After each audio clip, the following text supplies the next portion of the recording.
गौरी शेखर खाड़गे। पत्र लिखने वाले आप हैं।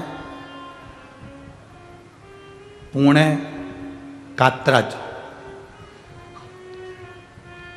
मेरा मोबाइल नंबर ये है।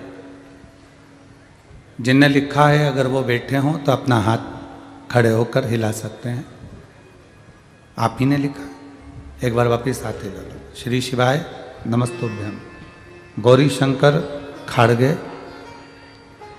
मोबाइल नंबर मेरा ये है। पुणे कात्रज से हूँ।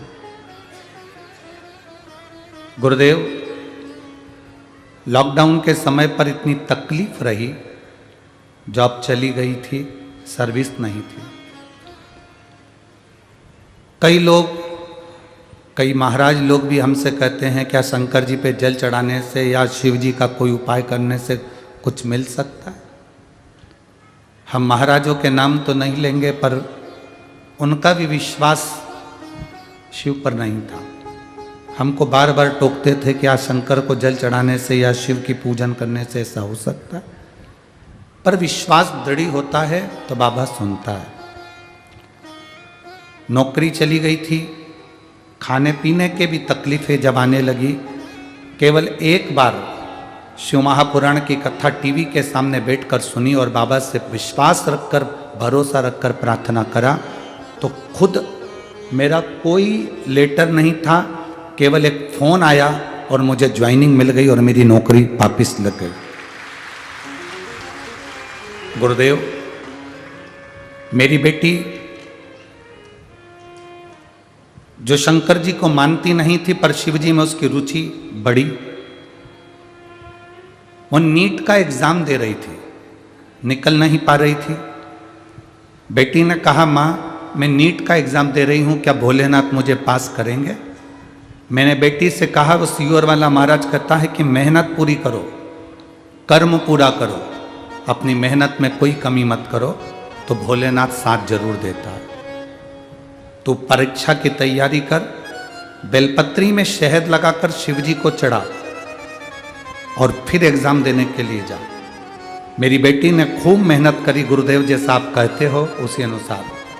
पर बेलपत्री में शहद लगाकर मेरी बेटी गई, वापिस लौट कर आई, उसका रिजल्ट आया तो पहली लिस्ट में उसका कोई नाम नहीं आया। जब पहली लिस्ट में नाम नहीं आया, मेरी बेटी उदास हो गई।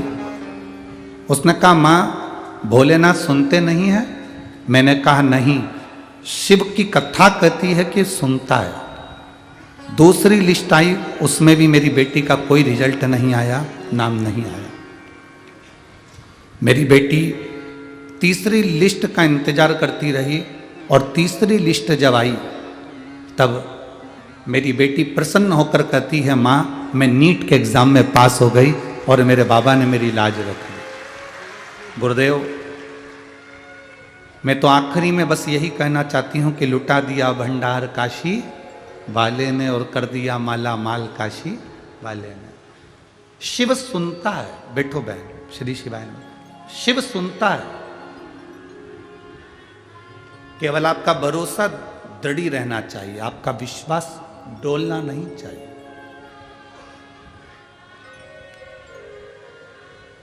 जो भरोसे का पक्का होता है, जो विश्वास का पक्का होता है, शिव उसके साथ होता है।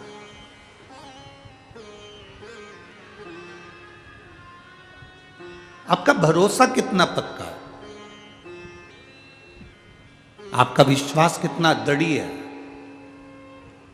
जितना जितना विश्वास दृढ़ होता है उतना उतना शिव आपके करीब में होता है।